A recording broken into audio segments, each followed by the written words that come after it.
Mheshimiwa Dr. Stergomena Lawrence Tax aje awasilishe hoja ya wizara yake.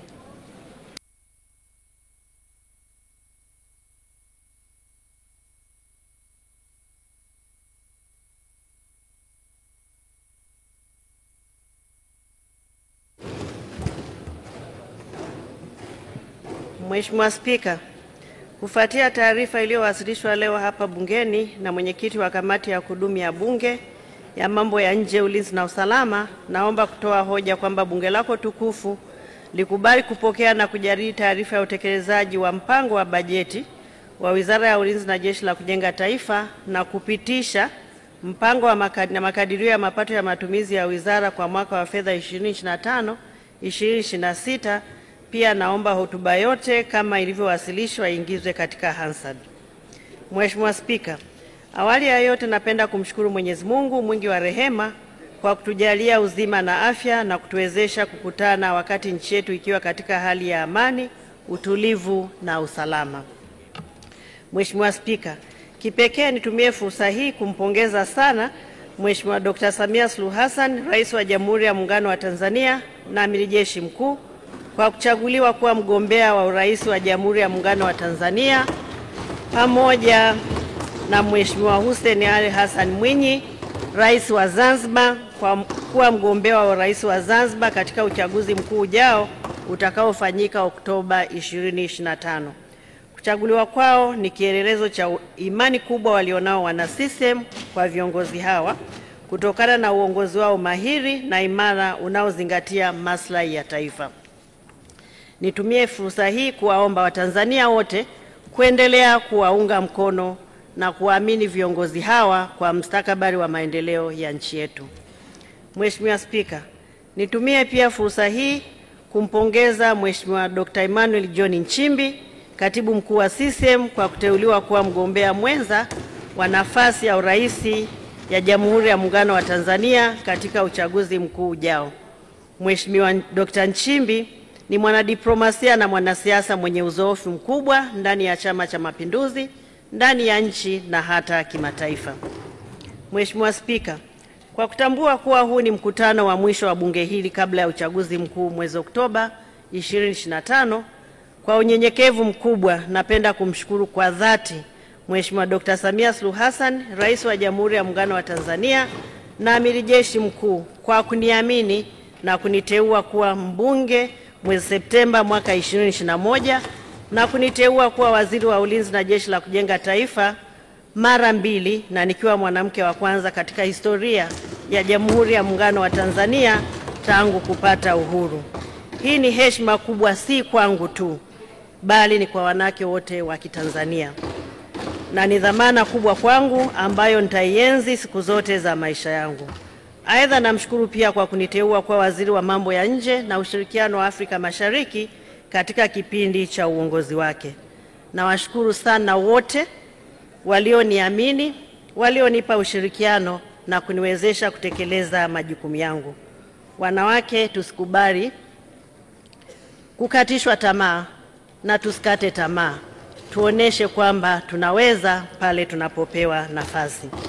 Pia ninamshukuru kwa kuendelea kuamini Dr. Faraji Kasidi Mnyepe kuwa katibu mkuu wa Wizara ya Ulinzi na Jeshi la Kujenga Taifa na Jenerali Jacob John Mkunda kuwa mkuu wa majeshi ya ulinzi. Mheshimiwa Spika, kwa namna ya kipekee nampongeza Mheshimiwa Dr. Samia Suluhu Hassan, Rais wa Jamhuri ya Muungano wa Tanzania na Amiri Jeshi Mkuu, kwa kuimarisha Wizara ya Ulinzi na Jeshi la Kujenga Taifa na taasisi zake, hususan Jeshi la Ulinzi la Wananchi wa Tanzania, na kwa kuhakikisha kuwa taifa letu linaendelea kuwa na amani, ni imara na lenye utulivu na mshikamano. Vile vile napenda kuwashukuru Mheshimiwa Dr. Philip Isdori Mpango, Makamu wa Rais wa Jamhuri ya Muungano wa Tanzania, Mheshimiwa Dr. Hussein Ali Mwinyi, Rais wa Zanzibar na Mwenyekiti wa Baraza la Mapinduzi, Mheshimiwa Kassim Majaliwa Mbunge, Waziri Mkuu wa Jamhuri ya Muungano wa Tanzania, na Mheshimiwa Doto Mashaka Biteko, Naibu Waziri Mkuu na Waziri wa Nishati, kwa uongozi wao makini na kwa miongozo mbalimbali wanayonipatia katika kutekeleza majukumu wa wizara ninayoiongoza. Mheshimiwa Spika, Napenda kukupongeza wewe binafsi Mheshimiwa Dr. Tulia Ackson Mwansasu mbunge kwa kuliongoza bunge kwa weledi na viwango vya hali ya juu. Vile vile nampongeza Mheshimiwa Musa Azam Zungu, naibu spika, pamoja na waheshimiwa wenye viti wa kamati za kudumu za bunge kwa kuendelea kuliongoza bunge hili kwa umakini na weledi. Pia nawashukuru mawaziri wenzangu, manaibu waziri, kwa wote kwa ushirikiano wanaotupatia katika kutekeleza majukumu yangu.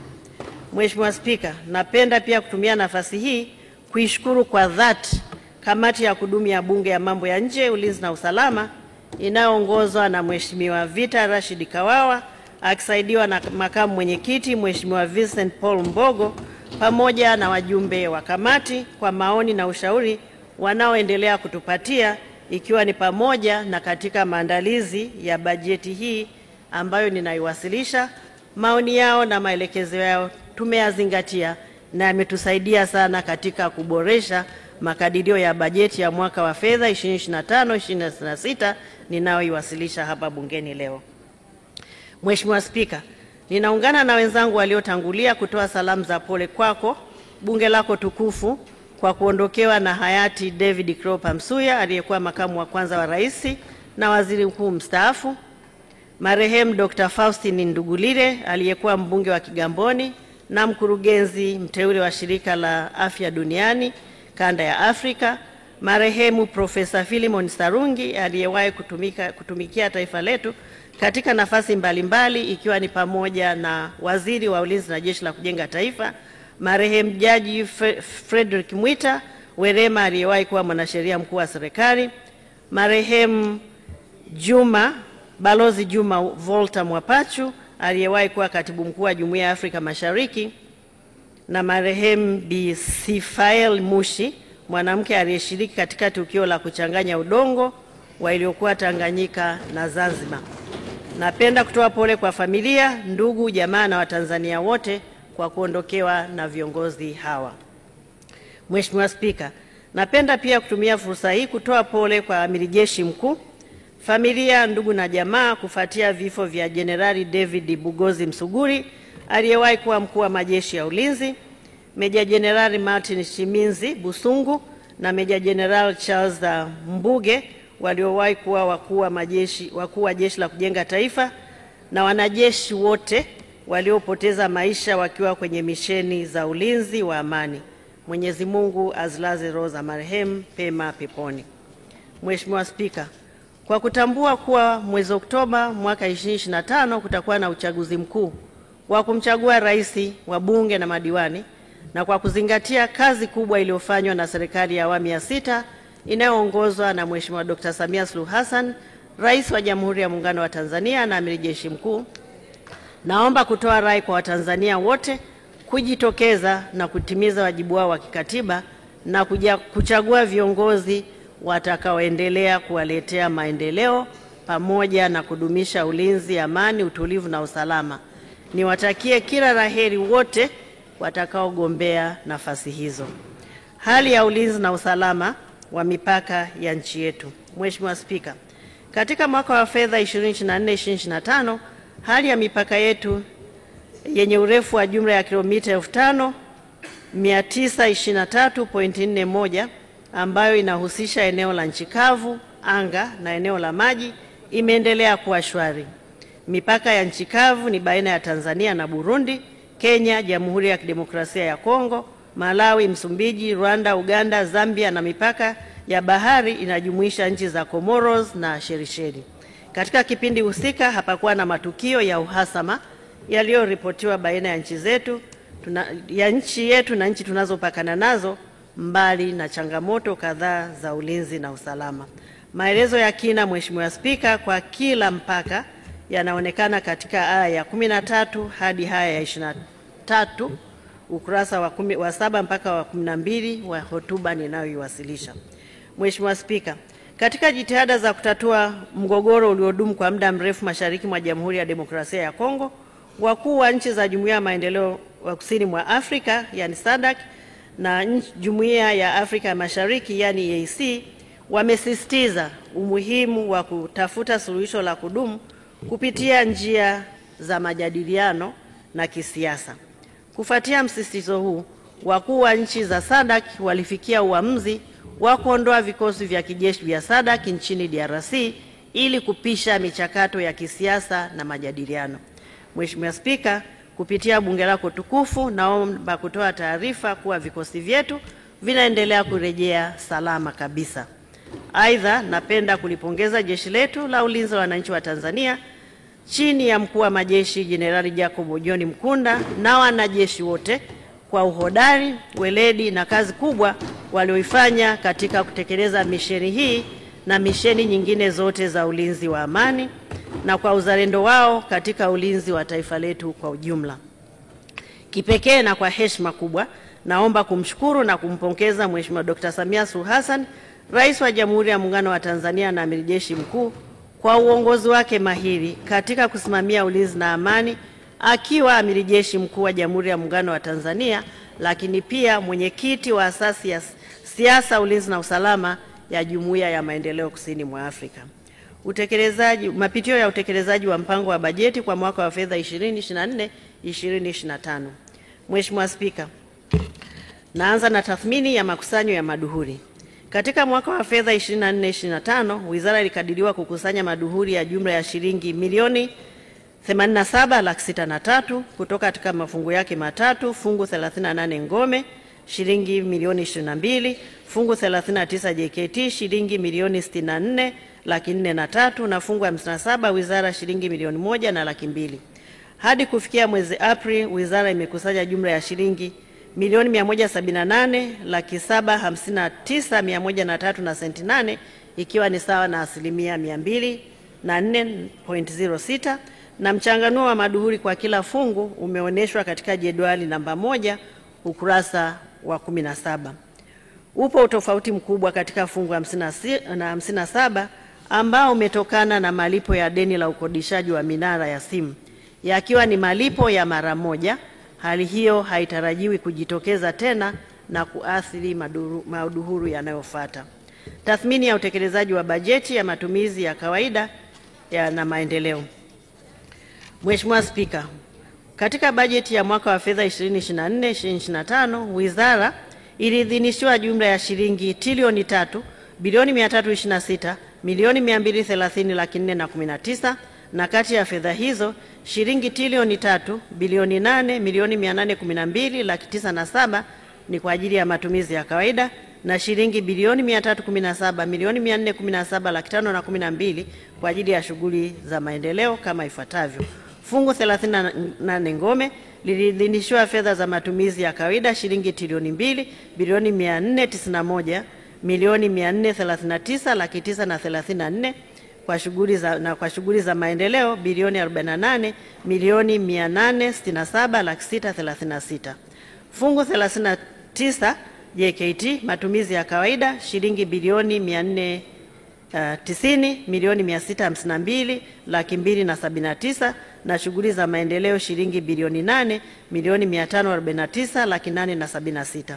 Fungu 57 wizara matumizi ya kawaida shilingi bilioni 26 milioni 720 laki 694 na shughuli za maendeleo shilingi bilioni 260.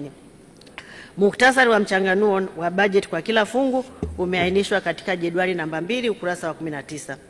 Fedha zilizopokelewa kuanzia Julai 2024 hadi April 2025 ni kama ifuatavyo. Hadi kufikia April 2025, wizara ilipokea jumla ya shilingi trilioni 2 bilioni 605 milioni 257 laki 552 583.97, ikiwa ni sawa na asilimia 78.3 ya bajeti iliyoidhinishwa.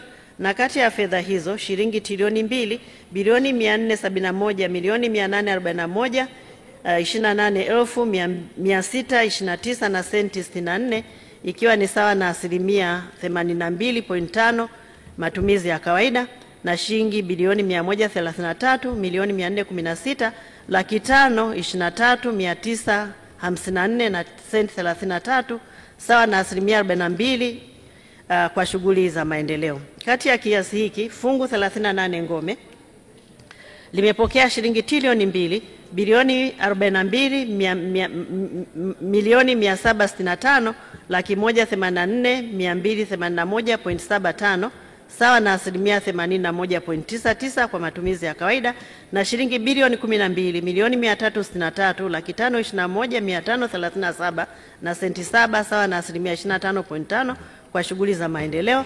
Fungu 39 JKT limepokea shilingi bilioni 407 milioni 35 laki 433,833 na senti 3 sawa na asilimia 82.96 kwa matumizi ya kawaida, na maendeleo shilingi bilioni 8 milioni 549 laki 876 sawa na asilimia 100 kwa shughuli za maendeleo. Na fungu 57 wizara limepokea bilioni 22 milioni 40 laki 410,514 na senti 86 sawa na asilimia 82.48 kwa matumizi ya kawaida, na shughuli za maendeleo bilioni 112 milioni 112 milioni 503 laki 126,416 na senti 63 sawa na asilimia 43.27. Muhtasari wa mchanganuo wa mapokezi ya fedha kwa mafungu yote umeainishwa katika jedwali namba 3 ukurasa wa 21. Mheshimiwa Spika, katika kipindi cha kuanzia Julai 2024 hadi April 2025, fungu 57 wizara imepokea uhamisho wa fedha kiasi cha shilingi trilioni 1 bilioni 254 milioni 538 laki 7 na 35,667 kugharimia miradi ya maendeleo, na kati ya fedha hizo shilingi trilioni 1 bilioni 185 milioni 270 laki 693,919 zimetolewa kugharimia ununuzi wa zana na vifaa vya medani kwa matumizi ya Jeshi la Ulinzi la Wananchi wa Tanzania, na shilingi bilioni 65 milioni 268 41,751 na senti 6 kugharimia deni la kimkataba, na hivyo kufanya jumla ya bajeti ya fedha za maendeleo kuwa shilingi trilioni 1 bilioni 514 milioni 538 laki 735,667 kwa fungu 57. Wizara pia imepokea uhamisho wa fedha wenye jumla ya shilingi bilioni 103 milioni 92 29,422 na senti 93 kwa fungu 38 ngome kwa ajili ya kugharimia ununuzi wa zana na vifaa, na hivyo kufanya jumla ya fedha za maendeleo kuwa shilingi bilioni 151 milioni 959 laki 665,422.93 kwa fungu 38. Mheshimiwa Spika, vile fungu 38 ngome imepokea uhamisho wa fedha wenye jumla ya shilingi bilioni 133 milioni 668 laki 246,972 na senti 6 kwa matumizi mengineyo, na hivyo kufanya jumla ya fedha za matumizi mengineyo kuwa shilingi bilioni 242 milioni 971 laki 255 na 37 na point 6. Fedha hizo zimetumika kugharimia operation maalum nchini Msumbiji, ununuzi wa mafuta na zana na vifaa vinavyotumika kwa ajili ya mazoezi ya medani, maadhimisho ya siku ya kumbukumbu ya mashujaa, malipo ya madeni ya matibabu, ununuzi wa mavazi pamoja na kugharimia chakula cha kuruti. Matumizi ya fedha za kawaida. Fedha zilizopokelewa kwa matumizi ya kawaida katika mwaka wa fedha 2024-2025 zimetumika kwa shughuli zifuatazo: matunzo ya zana za vifaa vya jeshi, kuratibu na kusimamia mafunzo mbalimbali ya kozi za kijeshi kwa maafisa na askari ndani na nje, kuwapatia wanajeshi mafunzo ya awali na kuwaendeleza katika taaluma mbalimbali za uongozi, kuwapatia vijana wa Kitanzania mafunzo ya awali ya kijeshi, ukakamavu, kuwajengea uzalendo na umoja wa kitaifa na stadi za kazi ili waweze kujitegemea, kutoa huduma za afya na tiba kwa maafisa, askari, watumishi wa umma na familia zao, vijana wa Jeshi la Kujenga Taifa na wananchi wanaoishi karibu na vituo vya afya vya jeshi, kutatua migogoro ya ardhi, kushirikiana na mamlaka za kiraia katika uokozi kwenye majanga mbalimbali na kulinda miradi ya kimkakati, kutoa stahili mbalimbali ikiwemo mishahara, malipo ya likizo kwa maafisa, askari na watumishi wa umma na kuwasafirisha wastaafu na mizigo yao, kuimarisha utawala bora na kuimarisha ushirikishwaji wa watumishi. Mafunzo na mazoezi ya kijeshi. Mheshimiwa Spika, katika mwaka wa fedha 2024-2025 Wizara kupitia Jeshi la Ulinzi la Wananchi wa Tanzania imeendelea kutoa mafunzo mbalimbali ya kozi za kijeshi ndani na nje na mafunzo ya awali na ya kuwaendeleza wanajeshi katika taaluma mbalimbali za uongozi.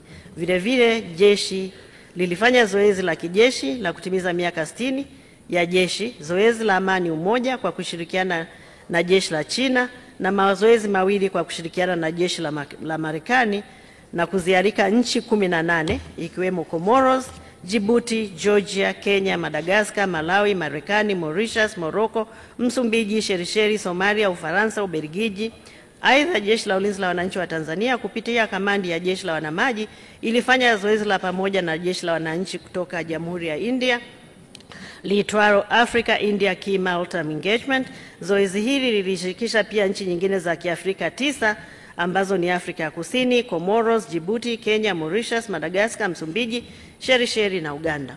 Mazoezi haya, Mheshimiwa Spika, yamechangia katika kuimarisha na kuwajengea uwezo maafisa na askari wake, lakini pia kukuza diplomasia ya ulinzi. Mheshimiwa Spika, ufanisi wa mazoezi na mafunzo haya pamoja na mambo mengine hutegemea maeneo maalum yaliyotengwa kwa mazoezi husika.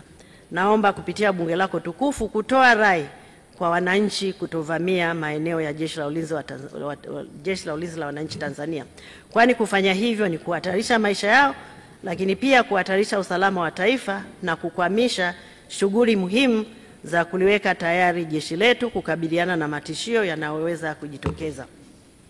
Mheshimiwa Spika, kupitia bunge lako tukufu napenda pia kuwashukuru Mheshimiwa Vincent Paulo Mbogo, mbunge wa Nkasi Kusini, Mheshimiwa Joseph Anania Tadayo, mbunge wa Mwanga, na Mheshimiwa Antipas Denu Mungungusi, mbunge wa Malinyi, kwa uzalendo wao wa hali ya juu na kuwezesha upatikanaji wa maeneo katika majimbo yao kwa ajili ya shughuli za Wizara ya Ulinzi na Jeshi la Kujenga Taifa, hususan Jeshi la Ulinzi la Wananchi wa Tanzania na JKT. Tunawashukuru sana waheshimiwa wabunge kupitia bunge lako tukufu. Mheshimiwa Spika, matengenezo na matunzo ya zana na mitambo. Mheshimiwa Spika, katika kipindi husika, wizara kupitia Jeshi la Ulinzi la Wananchi wa Tanzania imeendelea kufanya matengenezo na matunzo ya zana na vifaa mbalimbali ili kuimarisha jeshi, ikiwemo matengenezo na matunzo ya ndege vita na helikopta, matengenezo na maboresho ya rada, matengenezo ya magari ya deraya na silaha mbalimbali, maboresho ya magati na vielezo na matengenezo ya meli na boti. Vile vile ukarabati wa mitambo na mashine umefanyika katika mashirika ya Mzinga na Nyumbu, yani Tanzania Automotive Technology Center. Mafunzo ya Jeshi la Kujenga Taifa. Mheshimiwa Spika, katika mwaka wa fedha 2024-2025, wizara kupitia Jeshi la Kujenga Taifa imewapatia vijana wa Kitanzania mafunzo kupitia mujibu wa sheria na kwa kujitolea katika kambi mbalimbali za JKT. Mafunzo yao yametolewa kupitia operesheni miaka 60 ya Muungano, ambapo jumla ya vijana 34,000 wa mujibu wa sheria walipatiwa mafunzo, wavulana wakiwa ni 24,880 na wasichana 9,120, na vile vile yametolewa kwa vijana wa kujitolea kupitia operesheni miaka 60 ya Muungano, ambapo jumla ya vijana 12,000 wamepatiwa mafunzo, wavulana wakiwa 8,433 na wasichana 3,567. Mheshimiwa Spika, katika kuhakikisha kuwa wahitimu wote wa kidato cha 6 wanapata fursa ya kujiunga na mafunzo ya JKT, miundombinu ya makambi imeendelea kuboreshwa, ambapo hadi mwaka huu 2025 JKT imefikia uwezo wa kuchukua vijana 60,000 ikilinganishwa na uwezo wa kuchukua vijana 40,000 mwaka 2021. Hii ni fanikio kubwa. Mheshimiwa Spika, vijana 20 kati ya 60 ni 30% ambao tumeweza kuipata ndani ya miaka 4 ya uongozi wa Mheshimiwa Dr. Samia Suluhu Hassan. Aidha, mpango uliopo ni kuendelea kuboresha miundombinu na kufungua makambi mapya ili kulipa Jeshi la Kujenga Taifa uwezo wa kuchukua vijana 120,000 ifikapo mwaka 2031, na hivyo kuwezesha wahitimu wote wa kidato cha 6 kupata fursa ya kujiunga na Jeshi la Kujenga Taifa kwa mujibu wa sheria. Mheshimiwa Spika, napenda pia kutumia fursa hii kulitaarifu bunge lako tukufu pamoja na umma wa Tanzania kwamba mafunzo haya yameendelea kuwajengea uzalendo, ukakamavu, umoja wa kitaifa, kuwapatia stadi za kazi na maisha katika nyanja mbalimbali, ili wakimaliza mafunzo yao waweze kurejea katika jamii wakiwa raia wema, wakiwa wazalendo, wakiwa wenye uhodari na wenye uwezo wa kujitegemea na kulilinda taifa lao. Nitoe rai kwa vijana wote wanaopata fursa ya kupata mafunzo haya kuwa tayari kulitumikia taifa lao na kuzitumia stadi walizozipata kwa kujiajiri na kujitegemea. Mheshimiwa Spika, napenda pia kulitaarifu bunge lako tukufu kuwa kulingana na kifungu cha 3 kifungu kidogo cha 2B cha sheria ya Jeshi la Kujenga Taifa sura 193 toleo la urekebu la mwaka 2002, JKT inatakiwa kutoa mafunzo kwa vijana ili kuwawezesha kuwa na sifa za kuandikishwa katika Jeshi la Ulinzi la Wananchi wa Tanzania. Aidha, kifungu cha 29 kifungu kidogo cha kwanza cha sheria ya ulinzi wa taifa sura 192 toleo la urekebu la mwaka 2002 kinaainisha sifa za kuandikishwa katika Jeshi la Ulinzi la Wananchi wa Tanzania, ambazo ni kwanza, awe raia wa Tanzania, awe na tabia na mwenendo mzuri, awe na umri usiopungua miaka 18, awe na akili timamu, na pia awe amekizi vigezo vitakavyowekwa na mkuu wa majeshi kadri atakavyoona inafaa. Awe amekizi vigezo vitakavyowekwa na mkuu wa majeshi kadri atakavyoona inafaa. Aidha, kulingana na kifungu cha 148 kifungu kidogo cha Katiba ya Jamhuri ya Muungano wa Tanzania ya mwaka 1977 kama ilivyofanywa marekebisho mara kwa mara, Jeshi la Ulinzi la Wananchi wa Tanzania hupokea amri kutoka kwa Amiri Jeshi Mkuu na si vinginevyo. Na kifungu cha 5 cha Sheria ya Ulinzi wa Taifa kimeainisha maeneo ambayo Waziri wa Ulinzi na Jeshi la Kujenga Taifa amekasimiwa mamlaka na Amiri Jeshi Mkuu. Na tangu kuanzishwa kwake, Jeshi la Ulinzi wa Wananchi wa Tanzania hapo tarehe 1 Septemba mwaka 1964 limeendelea kutekeleza majukumu yake kwa umakini mkubwa. Hata pale palipotokea matishio hayo yaliweza kudhibitiwa kwa wakati na ipasavyo. Kupitia bunge lako tukufu, natoa shukrani za dhati kwa bunge, waheshimiwa wabunge na wananchi wote kwa kuendelea kuliamini na kulipa ushirikiano jeshi letu. Na aidha, kwa kutambua kuwa Jeshi la Ulinzi wa Tanzania ni chombo mahususi kwa shughuli mahususi ambazo zinahitaji weledi, umakini na uzalendo wa hali ya juu, nitoe rai kwetu sote kuendelea kuliamini, kulipa uhuru wa kutekeleza majukumu yake bila kuingiliwa, kwa kufuata matakwa ya Katiba ya Jamhuri ya Muungano wa Tanzania na Sheria ya Ulinzi wa Taifa na kanuni zake pamoja na sheria nyingine. Mheshimiwa Spika na waheshimiwa wabunge, mara nyingi nimekuwa nikisema Jeshi la Ulinzi wa Wananchi wa Tanzania ni chombo mahususi kwa shughuli mahususi, pengine na kwa sitoi ufafanuzi. Naomba nieleze kidogo. Wanajeshi huandikishwa na hawaajiriwi. Na mwanajeshi anapoandikishwa anakula kiapo. Anakula kiapo kuilinda mipaka ya nchi, anakula kiapo kulinda mamlaka, anakula kiapo kulinda uhuru, na anakula kiapo kulinda katiba na hata mapinduzi matukufu ya Zanzibar. Kwa muktadha huu, uandikishwaji wa vijana katika jeshi unatakiwa ufanyike kwa umakini wa hali ya juu na bila kuingiliwa na chombo chochote isipokuwa kufata matakwa ya katiba na sheria iliyowekwa. Mheshimiwa Spika, kilimo cha mkakati. Wizara kupitia Jeshi la Kujenga Taifa imeendelea kutekeleza mpango mkakati wa kilimo unaolenga kuongeza uzalishaji na kutosheleza kwa chakula kwa vijana na kuipunguzia serikali gharama ya kulisha vijana wanaohudhuria mafunzo ya JKT na kuchangia katika usalama wa chakula wa taifa. Katika msimu wa kilimo cha mwaka 2023-2024 kiasi cha tani 3,222 za mahindi na tani 1,002 za mpunga zilizalishwa.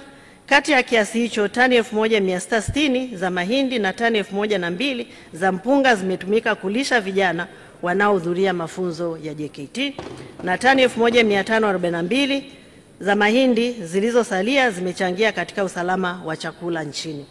Aidha, wizara kupitia JKT imeendelea kushirikiana na Wizara ya Kilimo kupitia Taasisi ya Utafiti wa Kilimo Tanzania katika uendelezaji wa teknolojia na utafiti wa kilimo na uzalishaji wa miche ya michikichi ya kahawa, mbegu za mpunga na alizeti. Katika mwaka wa fedha 2024-2025 zimezalishwa tani 96 za mbegu za mpunga na tani 94 za mbegu za alizeti kwa ajili ya matumizi ya ndani, na ziada huuzwa kwa wananchi kwa bei nafuu. Matumizi ya ndani manake ndani ya JKT. Mafunzo ya Jeshi la Akiba. Wizara kupitia Jeshi la Ulinzi la Wananchi wa Tanzania imeendelea kutoa mafunzo ya Jeshi la Akiba katika mikoa yote ya Tanzania. Katika mwaka wa fedha 2024-2025, jumla ya wananchi 14,803 walihitimu mafunzo hayo, wanaume wakiwa ni 12,203 na wanawake wakiwa ni 2,600. Lengo la mafunzo hayo ni kuelimisha wananchi kuhusu umuhimu wa ulinzi na kuwajengea uwezo wahitimu kulilinda na kulitumikia taifa lao. Niwapongeze wahitimu wote na kuwataka waendelee kuviishi viapo vyao vya kulinda raia, kutetea uhuru na uchumi wa nchi na kutii sheria. Mafunzo haya yamefanyika kwa kushirikiana na ofisi ya TAMISEMI, ofisi ya Rais. Nitoe shukrani za dhati kwa Mheshimiwa Mohamed Mchengerwa, mbunge, waziri wa nchi, ofisi ya Rais, tawala za mikoa na serikali za mitaa, na timu yake nzima kwa ushirikiano wanaotupatia katika kutekeleza jukumu hili muhimu sana. Na niwaombe kwa dhati kabisa waendelee kutoa kipaumbele katika kutenga bajeti ili kuwezesha mafunzo haya muhimu kwa taifa letu kufanyika. Wizara ya Ulinzi kupitia vyombo vyake hutoa mafunzo, lakini mafunzo haya hutakiwa kugharimiwa na bajeti iliyotengwa TAMISEMI. Kwa hiyo niwaombe tuendelee kutoa kipaumbele. Maadhimisho ya miaka 60 ya Jeshi la Ulinzi la Wananchi wa Tanzania. Tarehe 1 Septemba mwaka 2024, Wizara ya Ulinzi Jeshi la Ulinzi la Wananchi wa Tanzania liliazimisha miaka 60 tangu lilipoasisiwa. Katika kipindi cha miaka 60 kumekuwa na mafanikio makubwa sana, ikiwa ni pamoja na kulinda katiba, muungano, mipaka na uhuru wa taifa letu. Kupitia bunge lako tukufu, nitoe pongezi kwa wanajeshi wote kwa kazi kubwa wanaendelea kuifanya kwa weledi, uhodari, kujituma na uzalendo wao wa hali ya juu. Wanajeshi wote waliotumikia jeshi letu kwa hii miaka 60 na viongozi wao. Taifa letu ni salama kabisa, ni imara, na sisi sote ni mashahidi wa hilo. Ushirikiano na mamlaka za kiraia. Mheshimiwa Spika, wizara imeendelea kushirikiana na mamlaka za kiraia katika shughuli mbalimbali zikiwemo kutoa misaada wakati wa majanga na maafa, ambako kwa mwaka 2024-2025 wizara ishiriki katika uokoaji huko Kariakoo, Dar es Salaam kufuatia maporomoko ya jengo, uokoaji wakati wa mafuriko Rufiji na Morogoro, na uokoaji wakati wa maporomoko ya matope huko Hanang'. Aidha, wizara kupitia Jeshi la Ulinzi la Wananchi wa Tanzania imeendelea kushiriki katika ulinzi wa miradi ya kimkakati, na maelezo ya kina yanaonyeshwa katika ukurasa wa 45 aya 45, ukurasa wa 35 mpaka 36. Utatuzi wa migogoro. Kupitia mpango wa wizara wa kutatua migogoro, wizara imeendelea kutatua migogoro ya ardhi, ambapo migogoro yote inayojulikana imetatuliwa kwa kuhuisha mipaka, kupima maeneo, kufanya uthamini na kulipa fidia katika baadhi ya maeneo. Kwa mwaka wa fedha 2024-2025, kiasi cha shilingi bilioni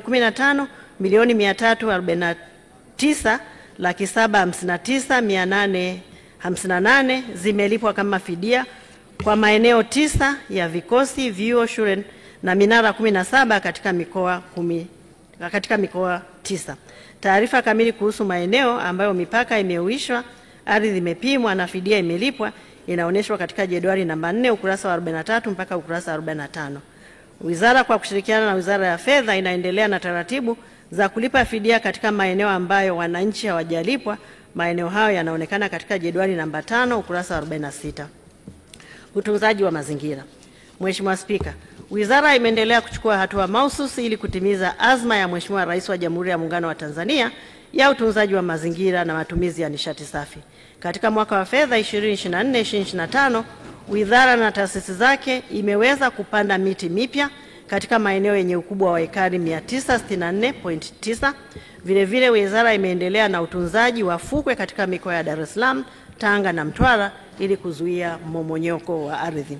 Kuhusu matumizi ya nishati safi, Mheshimiwa Spika, Jeshi la Ulinzi wa Wananchi wa Tanzania na kambi zake zinazolisha zaidi ya watu 100 ya matumizi haya ya nishati safi yamefikia 92%, Jeshi la Kujenga Taifa 98%, Shirika la Mzinga 98% na Shirika la Nyumbu 98%.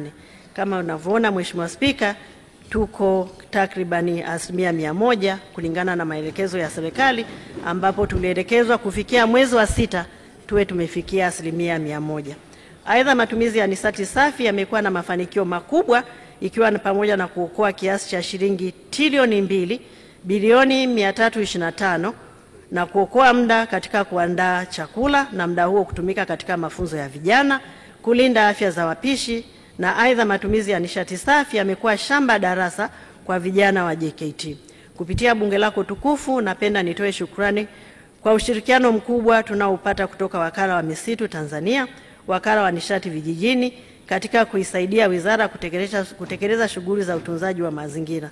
Na kipekee nitoe shukrani na pongezi kwa Mheshimiwa Rais wa Jamhuri ya Muungano wa Tanzania, Dr. Samia Suluhu Hassan kwa maono yake mapana na kusimamia kwa dhati ajenda ya nishati safi ambayo imekuwa na mafanikio makubwa. Fedha za matumizi ya maendeleo kwa mwaka wa fedha 2024-2025, wizara imeweza kutumia fedha za maendeleo ambazo nimekwisha zieleza na kuzitaja kwa kutekeleza yafuatayo. Nimemaliza kutekeleza yaliyofanywa kwa kutumia fedha za matumizi ya kawaida. Kwa matumizi ya maendeleo yaliyofanyika ni kugharimia malipo ya mikataba mbalimbali ya ununuzi wa zana na vifaa kwa matumizi ya jeshi. Katika kutekeleza jukumu hili, wizara imezingatia ushauri uliotolewa na bunge lako tukufu wakati nikiwasilisha hotuba mwaka jana kwamba twende na mahitaji ya teknolojia ya kisasa na kuimarisha utafiti. Tunashukuru sana kwa ushauri huo na tumeuzingatia. B, kugharimia mikataba ya mafunzo na matengenezo ya ndege, vita na helicopters pamoja na mafunzo ya marubani, kugharimia utafiti na uishaji wa silaha, zana na vifaa jeshini, kugharimia uboreshaji wa minara ya mifumo ya mawasiliano na kuendelea kujenga miundombinu mbalimbali ikiwa ni pamoja na magara, makao makuu ya ulinzi wa taifa, ujenzi wa hospitali kuu ya rufaa ya jeshi Msalato Dodoma, makazi ya washiriki wa kozi chuo cha taifa cha ulinzi, bweni la askari Kapela wanawake Monduli, makao makuu ya kamandi ya jeshi, makazi ya maafisa na askari na shule ya polisi jeshi. Pia zimetumika kugharimia ununuzi wa mazao ya msingi, kugharimia shughuli za utafiti wa viwanda vya kijeshi kupitia shirika la Nyumbu na Mzinga na ujenzi wa mahanga ya vijana katika makambi mbalimbali ya JKT na viteule na kugharimia shughuli za ufuatiliaji na tathmini ya miradi. Mheshimiwa Spika, shirika la Nyumbu Tanzania Automotive Technology Center. Katika kipindi husika, shirika la Nyumbu limeendelea kutekeleza majukumu yake ya msingi kama yalivyoainishwa katika aya ya 62 ukurasa wa 55. Katika kutekeleza mpango wa TATC wa miaka 10 wa kuliimarisha shirika, mwaka wa fedha 2024-2025, shirika liliidhinishwa kiasi cha shilingi bilioni 15,575,000. Hadi kufikia Aprili 2025, shirika limepokea jumla ya shilingi bilioni 5 ikiwa ni sawa na 32% ya kiasi kilichoidhinishwa. Fedha hizo zimetumika kuanzisha karakana kuu ya kukaribu chuma kwa ajili ya kuzalisha vipuri vya magari, zana za kilimo na za viwandani. Mheshimiwa Spika, ili kuendeleza viwanda vya kijeshi, shirika la Nyumbu limekamilisha taratibu za kuingia ubia kwa ajili ya kuanzisha kiwanda cha kuunganisha magari na kampuni ya Straight Group kutoka Umoja wa Nchi za Falme za Kiarabu. Ubia huu ni wa aina yake ambapo kwa mara ya kwanza viwanda vya kijeshi vinakuwa na ubia na sekta binafsi nchini Tanzania. Huu ni utaratibu unaotumika katika nchi zilizoendelea katika viwanda vya kijeshi na hauwezi kuepukika. Historia imeandikwa na Dr. Samia Suluhu Hassan, Rais wa Jamhuri ya Muungano wa Tanzania na Amiri Jeshi Mkuu. Manufaa yatakayopatikana kutokana na ubia huu wa kimkakati ni kuongeza mitaji, kuongeza ajira, kupata teknolojia na kuimarisha uwezo wa kuunda magari ya deraya na ya kiraia kwa matumizi ya ndani na kuuza nje. Shirika la Mzinga. Mheshimiwa Spika, shirika la Mzinga limeendelea kutekeleza majukumu yake ya msingi kama ilivyoainishwa katika aya ya 66 ukurasa wa 58, na katika mwaka wa fedha shirika liliidhinishiwa kiasi cha shilingi bilioni 6, ambapo hadi kufikia 2025 shirika limepokea shilingi bilioni 2 sawa na asilimia 33.33 kwa ajili ya ununuzi wa zana na mashine zitakazotumika katika uzalishaji wa mazao ya msingi. Mheshimiwa Spika, ili kujiimarisha katika viwanda vya kijeshi, Wizara kupitia shirika la Mzinga imeendelea na maandalizi ya kuanzisha kiwanda kipya cha uzalishaji wa mazao ya msingi Mzinga 2. Utekelezaji wake utawezesha shirika kutumia teknolojia ya kisasa na hivyo kuongeza ufanisi na upatikanaji wa uhakika wa mazao ya msingi kwa matumizi ya ndani na ziada kuuzwa nje, na kuongeza mapato ya shirika ya serikali na kuchangia katika upatikanaji wa fedha za kigeni. Shirika la uzalishaji mali SUMA JKT. Shirika limeendelea kuchangia gharama za kuendesha shughuli za malezi ya vijana, ikiwa ni pamoja na ukarabati miundombinu, kutoa mitambo katika skimu za umwagiliaji wa kilimo cha mkakati na kutoa mafunzo ya vitendo. Mwaka wa fedha 2025/26 shirika limepanga kujenga mabweni 14 yenye uwezo wa kuchukua vijana 1120 ambayo yatagharimu jumla ya shilingi bilioni 1 shilingi bilioni 1 milioni 242. Mheshimiwa Spika, shirika limeendelea na shughuli za kiuchumi katika maeneo mbalimbali, ikiwa ni pamoja na katika sekta ya ujenzi, viwanda, kilimo, ufugaji, uvuvi, biashara, huduma na ujenzi. Na katika mwaka wa fedha 2024/2025 shirika limetoa gawio la shilingi bilioni 1 milioni 34,550,000 kwenda mfuko mkuu wa serikali hazina. Shirika pia limeimarisha ulinzi wa kimkakati katika kampuni zake tanzu, kampuni yake tanzu ya ulinzi ya SUMA JKT Guard, ambapo hadi sasa limeanza kutoa huduma wa ulinzi katika vituo vya treni ya kisasa yani SGR, bomba la mafuta ghafi la Afrika Mashariki EACOP, na katika taasisi mbalimbali za serikali. Miradi ya kimkakati kama hii haina budi kulindwa na taasisi zetu. Mafunzo ya usalama na strategia. Mheshimiwa Spika, Wizara kupitia Chuo cha Taifa cha Ulinzi Tanzania imeendelea kutoa mafunzo ya ulinzi na usalama na strategia kwa maafisa na vyombo vya ulinzi na usalama, ambapo maafisa waandamizi pamoja na maafisa waandamizi katika utumishi wa umma. Mwaka wa fedha 2024/2025 washiriki 61 wamehudhuria kozi ndefu, washiriki 150 wamehudhuria kozi fupi. Mafunzo haya yamekuwa na mafanikio makubwa kwa washiriki wa kozi kwa kuwawezesha kupata maarifa juu ya ulinzi na usalama wa taifa, kisera na kistrategia. Mafunzo haya yanahusisha pia washiriki kutoka nchi rafiki, na katika kipindi husika mafunzo yametolewa kwa washiriki kutoka Afrika ya Kusini, Burundi, Eswatini, Ethiopia, India, Kenya, Malawi, Misri, Namibia, Nigeria, Rwanda, Sierra Leone, Uganda, Zambia na Zimbabwe. Ushirikiano wa kiulinzi kimataifa. Mheshimiwa Spika, Wizara kupitia taasisi zake ikiwa ni pamoja na Jeshi la Ulinzi la Wananchi wa Tanzania imeendelea kushirikiana na nchi rafiki katika masuala ya ulinzi katika maeneo mbalimbali, ikiwemo mafunzo, mazoezi, misaada ya kitaalamu, zana na vifaa. Vile vile ushirikiano umeimarishwa baina ya Jamhuri ya Muungano wa Tanzania na Umoja wa Mataifa, Umoja wa Afrika, Jumuiya ya Maendeleo Kusini mwa Afrika na Jumuiya ya Afrika Mashariki katika mafunzo, mazoezi, ubadilishanaji wa wataalamu na operesheni mbalimbali.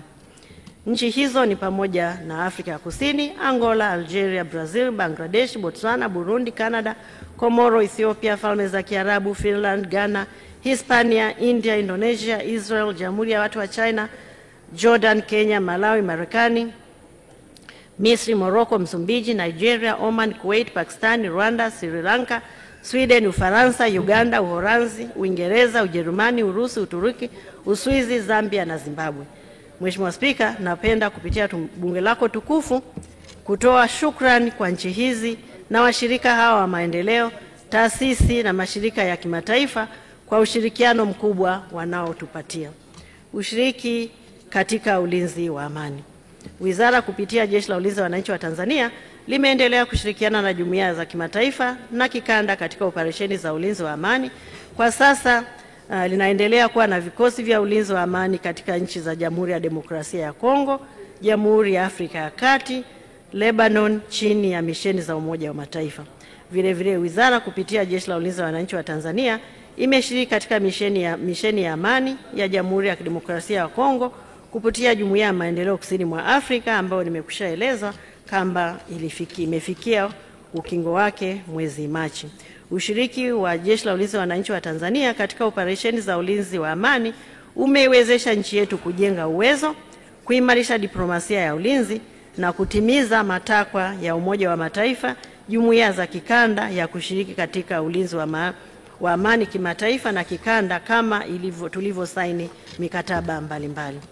Mheshimiwa Spika, mafanikio haya makubwa niliyoeleza katika hotuba hii yametokana na dhamira ya dhati ya Mheshimiwa Dr. Samia Suluhu Hassan, Rais wa Jamhuri ya Muungano wa Tanzania na Amiri Jeshi Mkuu, kuimarisha Wizara ya Ulinzi na taasisi zake na kuimarisha ulinzi na amani ya taifa letu. Ushiriki katika michezo.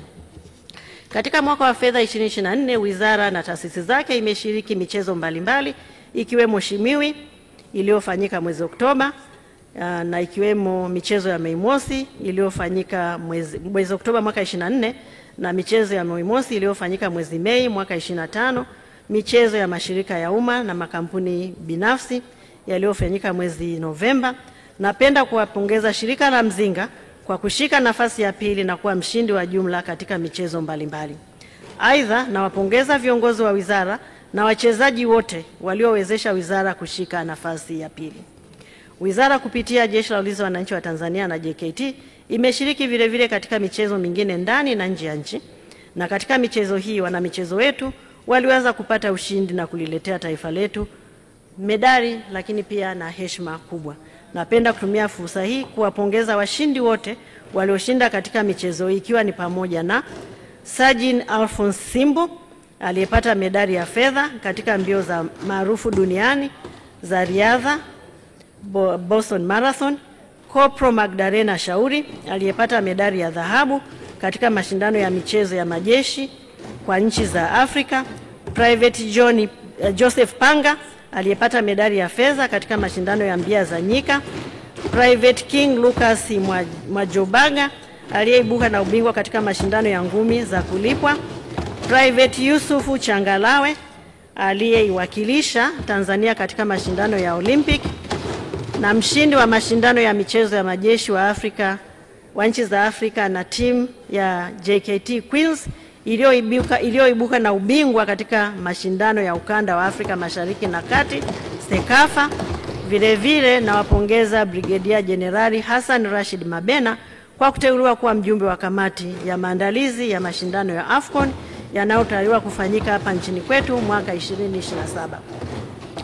Na Meja Jenerali Mohamed Haruna Kasui aliyechaguliwa kuwa rais wa kamati ya ufundi wa mpira wa kikapu wa Baraza la Michezo ya Majeshi ya Dunia na kuwa Mtanzania na Mwafrika wa kwanza kushika nafasi hiyo tangu mwaka 1948 baraza hili lilipoanzishwa. Ni heshima kubwa na ni matokeo ya kazi ya diplomasia inayofanywa na Mheshimiwa Rais wetu. Makadirio na makusanyo ya maduhuri kwa mwaka wa fedha 2025-2027. Mheshimiwa Spika, katika mwaka wa fedha 2025-2026, wizara inatarajiwa kukusanya maduhuri ya jumla ya shilingi milioni 27,603,000 kutoka mafungu yake matatu: ngome shilingi milioni 22, JKT shilingi milioni 64,403,000 na wizara shilingi milioni 1,200,000. Na taarifa ya kina inaonekana katika jedwali namba 6 ukurasa wa 69. Matumizi ya kawaida na maendeleo. Katika mwaka wa fedha 2025-2026, serikali inatarajia kutenga jumla ya shilingi trilioni 3,645,912,947 kwa ajili ya matumizi ya kawaida na shughuli za maendeleo. Kati ya fedha hizo, shilingi trilioni 3,327,255,000 milioni 115,385 ni kwa ajili ya matumizi ya kawaida na shilingi bilioni 318 milioni 797,562 kwa ajili ya shughuli za maendeleo. Fungu 38 ngome inatarajiwa kutengewa shilingi trilioni 2 bilioni 733 milioni 729 milioni naomba nirudie Mheshimiwa Spika.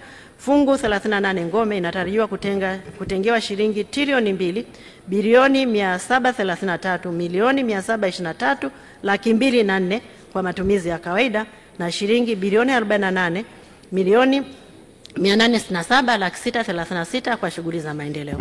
Fungu 39 JKT inatarajiwa kutengewa bilioni 567 milioni 23 laki 845 matumizi ya kawaida na shilingi bilioni 9 milioni 929 laki 926 kwa shughuli za maendeleo. Fungu 57 wizara inatarajiwa kutengewa shilingi bilioni 26 milioni 362 laki 336 kwa matumizi ya kawaida na shilingi bilioni 260 kwa shughuli za maendeleo. Mchanganuo unaoneshwa katika jedwali namba 7 ambalo lipo ukurasa wa 70. Mheshimiwa Spika, shughuli zinazokusudiwa kutekelezwa katika mwaka wa fedha 2025/26 zitazingatia maeneo ya kipaumbele yafuatayo.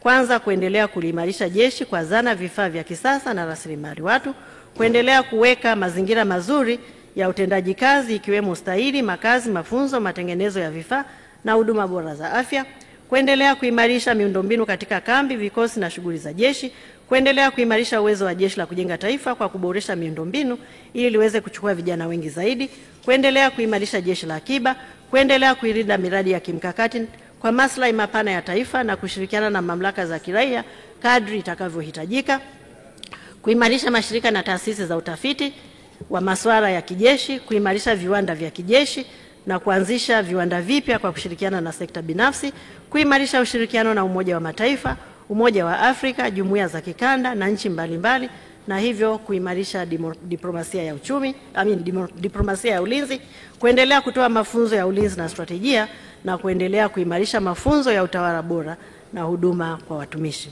Shukrani. Mheshimiwa Spika, kabla sijahitimisha hotuba yangu, napenda kutumia fursa hii kuwashukuru viongozi na watendaji wa wizara na taasisi zake kwa ushirikiano wanaonipatia, kazi kubwa wanaoifanya na michango yao madhubuti iliyowezesha kutekeleza mpango wa bajeti wa mwaka 2024/25 kwa mafanikio na maandalizi na makadirio ya mapato na matumizi ya wizara kwa mwaka wa fedha 2025/26 ninayoiwasilisha. Napenda kumshukuru Dr. Faraji Kasidi Mnyepe, Katibu Mkuu wa Wizara ya Ulinzi na Jeshi la Kujenga Taifa, Jenerali Jacob John Mkunda, Mkuu wa Majeshi ya Ulinzi, Luteni Jenerali Salum Haji Othman, Mnadhimu Mkuu wa Jeshi, Meja Jenerali Rajabu Nduku Mabere, Mkuu wa Jeshi la Kujenga Taifa, wakuu wa kamandi wote, wakuu wa mashirika, wakuu wa idara na vitengo, wakuu wa matawi, wakuu wa vyuo, shule na vikosi vya jeshi. Vile vile na washukuru maafisa, askari na watumishi wa umma wote kwa ushirikiano wanaonipatia. Mafanikio tuliyoyapata ni kutokana na bidii, nidhamu na kujituma kwao. Mwenyezi Mungu awabariki na muendelee kulilinda taifa letu. Mheshimiwa Spika, napenda pia kulishukuru bunge lako tukufu, wizara na taasisi zote na wananchi wote kwa ushirikiano wanaotoa kwa Wizara ya Ulinzi na Jeshi la Kujenga Taifa na taasisi zake katika ulinzi wa nchi yetu. Ni matumaini yangu kuwa tutaendelea kushirikiana zaidi kwa manufaa ya taifa letu. Napenda pia kuishukuru familia yangu kwa uvumilivu na upendo wao mkubwa unaoniwezesha kutekeleza majukumu yangu kwa utulivu na kwa kujiamini. Nawashukuru sana pia viongozi wa dini kwa kuendelea kuliombea taifa letu, kumwombea rais wetu, kuwaombea viongozi wetu mbalimbali. Si kawaida muumini kuwaombea viongozi wa dini, lakini naomba na mimi niwaombee viongozi wetu wa dini, muendelee kuwa na afya njema na muendelee kuimarisha amani na mshikamano. Kipekee nimshukuru Baba Paroko Bonaventure Kamuri, Baba Paroko Andres Buhembo, Baba Paroko Onesmo Shingerwa na Sheikh Nuru Zaidi Hamis, hao wote kutoka wilaya ya Mwagu mkoani Mwanza kwa kuwa na mimi siku ya leo. Asanteni sana.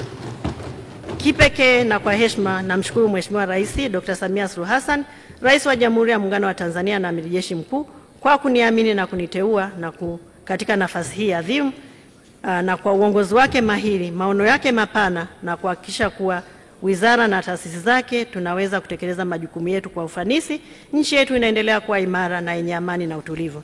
Napenda kukushukuru wewe binafsi na mawaziri wenzangu na wabunge wote kwa kunisikiliza. Niwatakie nyote mafanikio katika uchaguzi mkuu, na niendelee kutoa wito kwa Watanzania wote kujitokeza na kutumia haki yao ya kikatiba kushiriki ipasavyo katika uchaguzi mkuu wa kuchagua viongozi watakaoendelea kudumisha amani, utulivu na kuliletea maendeleo taifa letu. Kwa kutambua kazi kubwa iliyofanywa na Mheshimiwa Dr. Samia Suluhu Hassan, ni dhahiri kuwa kila mmoja wetu anayo sababu ya kumpa nafasi ya kuendelea kuliongoza taifa letu na kuliletea maendeleo zaidi. Hotuba hii inapatikana pia katika tovuti ya Wizara ya Ulinzi na Jeshi la Kujenga Taifa ambayo ni www.moderns.go.tz. Maombi ya fedha. Mheshimiwa Spika, kwa mwaka wa fedha 2025/26 Wizara ya Ulinzi na Jeshi la Kujenga Taifa na taasisi zilizo chini yake inaliomba bunge lako tukufu liidhinishe jumla ya shilingi trilioni 3,645,912,947 na kati ya fedha hizo shilingi trilioni 3,327,115,385 ni kwa ajili ya matumizi ya kawaida na shilingi bilioni 318,797,562 ni kwa ajili ya matumizi ya maendeleo. Mheshimiwa Spika, naomba kutoa hoja. Waheshimiwa wabunge, hoja imeungwa mkono. Mheshimiwa Waziri, asante sana.